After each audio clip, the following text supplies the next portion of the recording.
যখন তাকে ঢুকার মধ্যে তাকে অপহরণ করা হয়, প্রথমে তাকে এলোপাতাড়ি কোপানো হয়, তারপরে তাকে জবাই করে হত্যা করা হয়।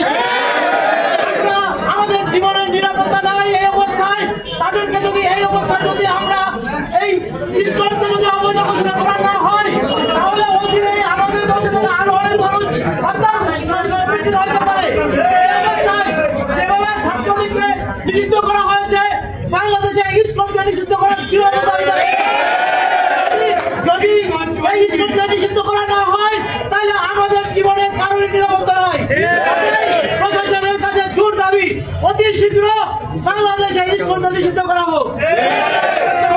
আমি আমার বক্তব্য শেষ করছি। সম্মানিত সভাপতি বন্ধুগণ, সহ আমার বন্ধুরা, সাংবাদিক বন্ধুরা এবং জনতা, আমার ইতিমধ্যে জেনেছেন এই ইসকন আবার নতুন করে নৃশংসভাবে জবাই করে হত্যা করেছে। এই হত্যার তীব্র নিন্দা জানায় নারায়ণগঞ্জের আইনজীবী সমিতির পক্ষ থেকে, সারা বাংলাদেশের আইনজীবীদের পক্ষ থেকে।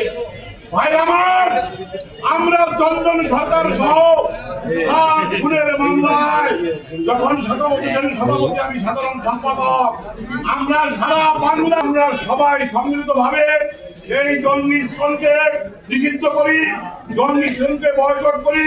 যারা আমার ভাইকে হত্যা করেছে তাদের আইনের আওতায় এনে আমরা ঘোষণা বিচার করি, তার ফাঁসি চাই।